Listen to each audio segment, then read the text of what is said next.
আসসালামু আলাইকুম। Easy learning for জুনিয়র্সের পক্ষ থেকে সকলকে শুভেচ্ছা ও স্বাগতম। তোমাদের ষষ্ঠ শ্রেণীর ইতিহাস ও সামাজিক বিজ্ঞান এই বিষয়টির কাজ 1 এর উত্তর আমরা দেখে নিব। তোমাদের কাজ 1 এর শুরুতে যে ব্যাখ্যাটুকু রয়েছে তা আগে একটু আমরা পড়ে নিই। এখানে রয়েছে আমাদের চারপাশে নানা রকম মানুষের বসবাস, তাদের নিশ্চয়ই পরিচয় রয়েছে। আমাদের ক্লাসের প্রত্যেকেরই আত্মপরিচয় রয়েছে। এই পরিচয়ে রয়েছে সাদৃশ্য ও বৈচিত্র্য। আমরা মূল্যায়ন প্রথম কাজটিতে জোড়াই সহপাঠীদের আত্মপরিচয় অনুসন্ধান করব। এরপর অতীত ও বর্তমান সময়ে মানুষের জীবন ও জীবিকার তুলনা করব। সেই সাথে ভৌগোলিক পরিবেশে মানুষের জীবন ও জীবিকা শনাক্ত করে তুলনা করব। সবশেষে সমাজের নানা রকম আত্মপরিচয় মানুষের সাথে মিলেমিশে থাকার জন্য করণীয় এই বিষয়েও একটি প্রতিবেদন লিখব। তো প্রথমেই আমরা কাজ 1 এ চলে যাই। কাজ 1 এ রয়েছে প্রশ্নমালা তৈরি করতে হবে। আমরা একজন সহপাঠীর পরিবার ও এলাকা বিষয়ক তথ্য সংগ্রহ করব।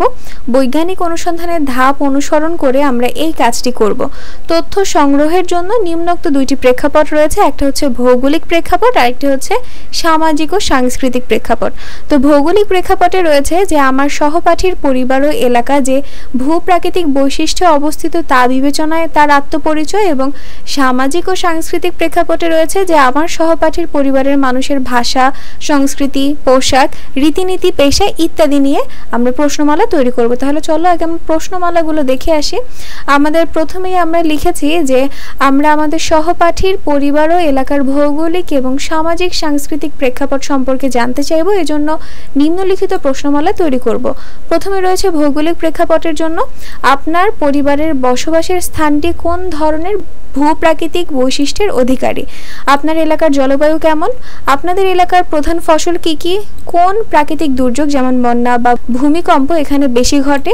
পরিবেশ সংরক্ষণে আপনার এলাকায় কি কি পদক্ষেপ গ্রহণ করা হয়? এরপরে আমরা চলে যাই সামাজিক ও সাংস্কৃতিক প্রেক্ষাপটে। এখানে রয়েছে আপনার পরিবারের প্রধান ভাষা কি? আপনার পরিবারের মানুষের প্রধান পেশা কি? আপনার এলাকার কোন কোন ধর্মের মানুষ বসবাস করেন? আপনার পরিবারের প্রধান উৎসবগুলো কি কি এবং আপনার এলাকার মানুষের সাধারণ পোশাক কি রকম? তো এই আমাদের প্রশ্নমালার কাজ দেখা শেষ। পরবর্তী ভিডিওতে আমি তোমাদের তথ্য সংগ্রহ করে উত্তরটি কিভাবে সাজাবো এবং সতীর্থ মূল্যায়নের এই কাজটি পুরোটাই দেখিয়ে দিব। তোমরা আমার সঙ্গেই থাকবে।